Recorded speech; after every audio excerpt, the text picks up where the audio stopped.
And welcome back to my channel. मैं मानसी अग्रवाल आपका मेरे चैनल पे स्वागत करती हूँ। First of all I would like to say thank you to all of you. Last week my channel hit 200 plus subscribers. Thank you for your all loving support. आज मैं यहाँ आई हूँ आप लोगों को एक रियलिटी चेक देने के लिए। तो क्या होता है ना कि जब भी हम किसी के पास पैट्स या पपीज देखते हैं तो हम बहुत ज़्यादा खुश हो जाते हैं और हम बोलते हैं कि वाओ हमें भी चाहिए, हमारे पास भी एक होना चाहिए। लाइफ कितनी फन और एंटरटेनिंग हो जाती है इनके होने से।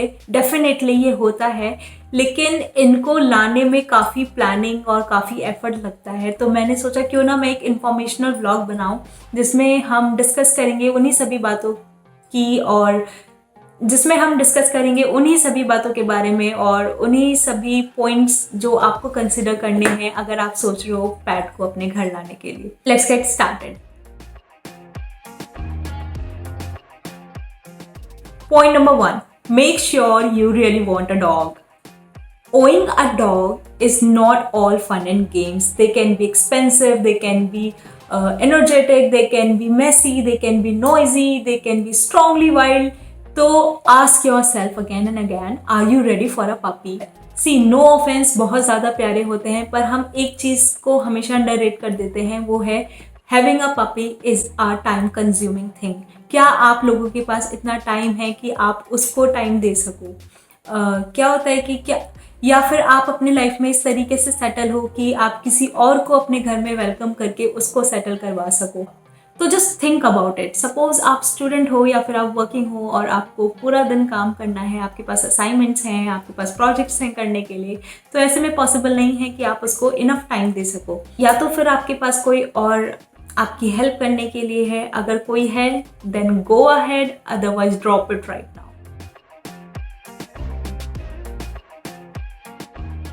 Number 2, can you afford a dog?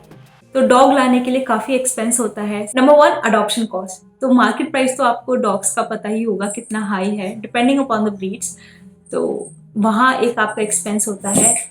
Number 2 आता है वेट एंड वैक्सीनेशंस। तो इनिशियल ईयर में काफ़ी ज़्यादा वैक्सीनेशंस उनको लगते हैं और उनको प्रिवेंटिव मेडिकल केयर भी लगता है जिसमें फ्लीज और टिक्स की मेडिसिन दी जाती हैं डॉग्स को। तो वहाँ भी एक कॉस्ट आती है। Number 3, pet supplies.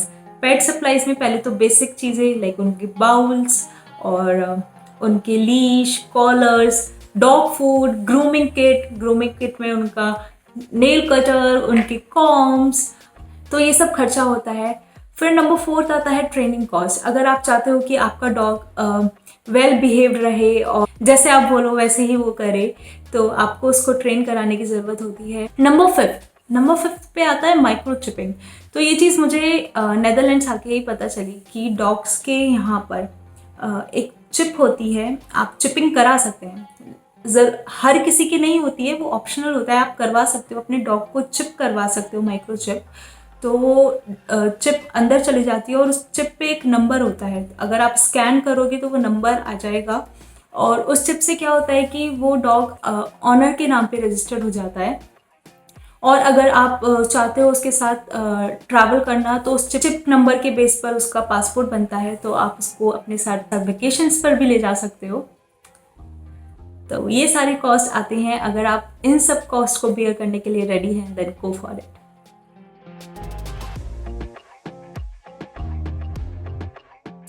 Number 3, is your family comfortable with your decision? See, not everybody is a dog lover. किसी को डॉग से एलर्जी होती है, किसी को स्मेल्स आती हैं, किसी को डर लगता है। तो अगर आपकी फैमिली कंफर्टेबल है then go for it. Point number 4, which type of breed is right for you? तो इसको हम अच्छे से डिस्कस करेंगे। सबसे पहले पर्पस क्या है डॉग को अपने घर लाने का? आपको फैमिली डॉग चाहिए या फिर गार्ड डॉग चाहिए? आपको सेफ्टी के पर्पस से चाहिए या फिर आपको अफेक्शन, लव, लाइक एक प्लेफुल डॉग चाहिए? अगर आपके घर में बच्चे हैं तो आप लैब्राडोर्स और वो स्मॉल ब्रीड्स और गोल्डन रिट्रीवर, बीगल, इन सब के लिए जा सकते हैं। और अगर आपको गार्ड डॉग्स चाहिए तो आप डॉबरमैन, रोटविलर और जर्मन शेफर्ड्स, इन ब्रीड्स को आप कंसिडर कर सकते हैं। फिर आता है करंट सिचुएशन। आप अपने खुद के घर में रहते हैं या फिर आप रेंट कर रहे हो कोई अपार्टमेंट, क्योंकि क्या होता है डॉग अगर आप अपने घर में लेकर आते हो तो वो थोड़ा बहुत तो नुकसान करते हैं।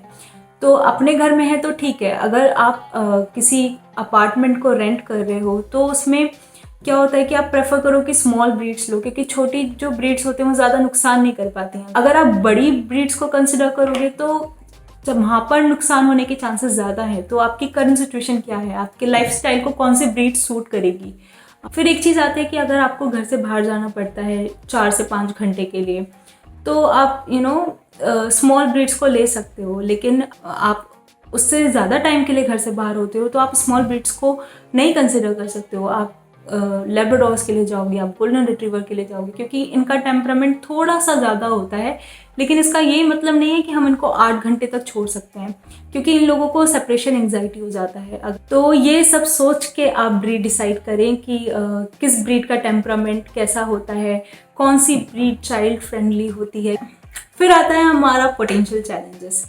पोटेंशियल चैलेंजेस में आता है बहुत से डॉग्स ऐसे होते हैं जिन पे बहुत ज़्यादा मेंटेनेंस पे खर्चा करना पड़ता है, बहुत से होते हैं जो कम मेंटेनेंस पे चल जाते हैं। फिर एक आता है जिनकी ग्रूमिंग पे बहुत ज़्यादा एफर्ट डालना पड़ता है, एक होते हैं जिनकी ग्रूमिंग पे बिल्कुल एफर्ट नहीं पड़ता है। तो ये सब सोच के आप डिसीजन लें। मैं आपको अपने पर्सनल एक्सपीरियंस से बताऊं, हमारे पास शेरू है, वो लेब्राडोर है और वो बहुत ज़्यादा बाल शेड करता है। मुझे बहुत गुस्सा आता है। It's like doggies hairs everywhere and it's so annoying. वो चलता है ना तो अपनी जुल्फे बिखेरता हुआ चलता है। ये बात मुझे नहीं पता था कि अच्छा डॉग बाल भी शेड करते हैं। अगर वो चीज़ पता होती तो हम स्मॉल ब्रीड लेते, बट ठीक है, शेरू के साथ हमारा एक अलग ही एक्सपीरियंस है। तो ये सब पॉइंट्स को आप चेक करें और उसके बाद आप डिसाइड करें कि आपको कौन सा ब्रीड सूट करता है। वन मोर थिंग, ब्रीड का सिलेक्शन आप अपनी एज के अकॉर्डिंग करें। क्या होता है कि अगर आप बड़ी ब्रीड्स लेते हो तो उनके साथ बहुत ज़्यादा मेहनत लगती है। अभी मैं शेरू को अपनी मदर के साथ नहीं छोड़ सकती हूँ, because he is a hyper active dog और वो कभी इधर भागता है कभी उधर भागता है, तो he is hard to control. But अगर आप अपने पेरेंट्स के लिए चाहते हो, आप अपने पेरेंट्स के लिए पेट लेना चाहते हो, तो I recommend you to go for small breeds, क्योंकि उनको कंट्रोल करना ईजी होता है।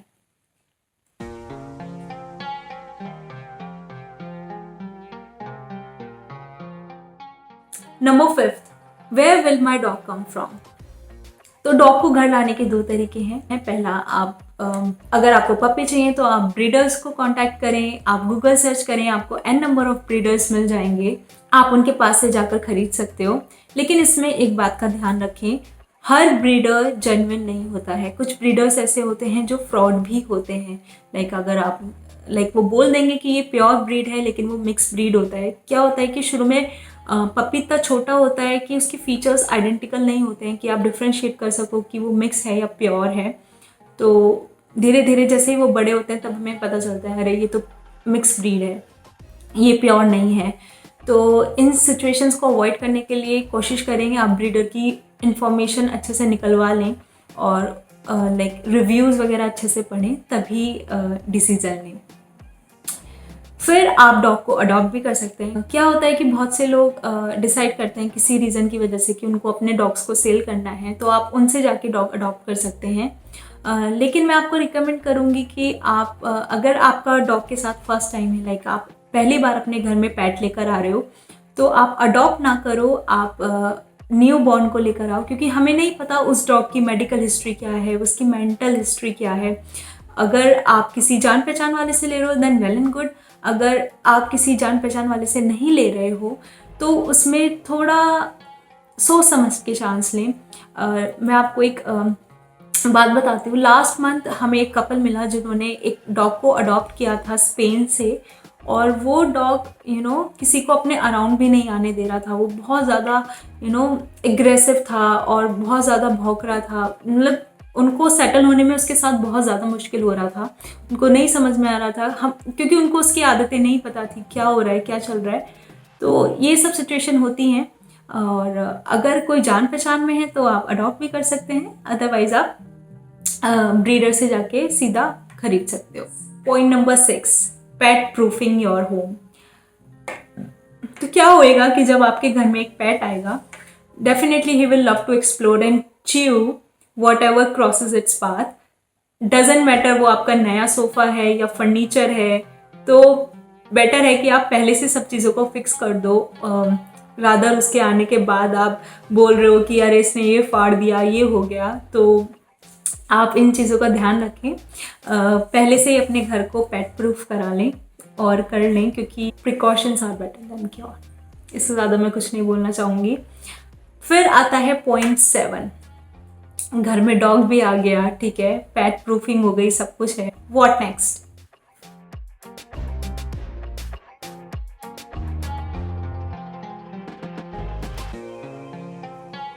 Point number 7, you need an ideal daily routine.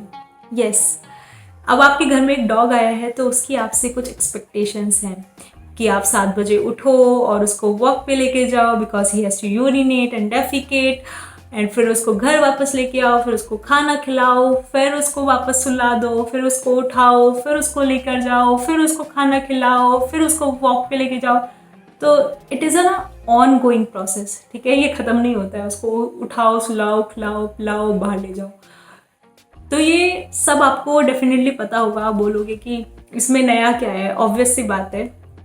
पर मैं आपको बताती हूँ क्या होता है। जब हमने शेरू को बुक किया था लाइक ब्रीडर के पास से, तो हम लोग बहुत खुश थे कि एटलीस्ट इसके बहाने से हम लोग बाहर निकला करेंगे हम लोग, ठीक है, हम बहुत खुश थे। लेकिन हर बार आपका मन नहीं होता है, आपका सुबह जाने का मन नहीं होता है, ठीक है, शाम को जाने का आपका मन नहीं है। बाहर बारिश हो रही है, तूफान आया है, बट आपको उसको लेके जाना है बिकॉज उनको वॉक चाहिए होती। तो यही सब बातें हैं जिनको आपको ध्यान में रखने की ज़रूरत है। अदरवाइज डॉग बहुत ज़्यादा प्यारे होते हैं, बहुत ज़्यादा केयरिंग, बहुत ज़्यादा लविंग, और उनके अंदर एक इमोशनल इंटेलिजेंस नाम का फीचर इनबिल्ट होता है, जो कि सेंस कर लेता है कि कब आप हंस रहे हो, कब आप मजाक कर रहे हो, कब आप रो रहे हो, कब आप गुस्सा हो, कब आप सीरियस हो, वो सबको सेंस कर लेते हैं। लाइक बहुत इंटेलिजेंट होते हैं और बहुत समझदार होते हैं, और लाइफ डेफिनेटली बहुत ज़्यादा फन और एंटरटेनिंग हो जाती है। तो अगर आप डॉग अपने घर पर लेकर आ रहे हो तो मेरी बहुत सारी बेस्ट विशेस आपके लिए और बहुत सारा गुड लक आपके लिए। और आई होप आप लोगों की लाइफ बहुत ही ज़्यादा हैपनिंग और बहुत ज़्यादा ब्यूटीफुल हो जाए उसके आने के बाद। और ये सब बातें जो मैंने बताई हैं आपको, वो सब मैंने अपने एक्सपीरियंस से बताई हैं। हो सकता है आपका ओपिनियन कुछ और हो और मेरा ओपिनियन कुछ और हो, but I wish you all the very best and keep visiting my channel. Or if you like this video, then make sure you like, comment, share and subscribe. If you haven't, also hit the bell icon to never miss an update. I will see you guys soon. Till then, stay tuned. Bye bye.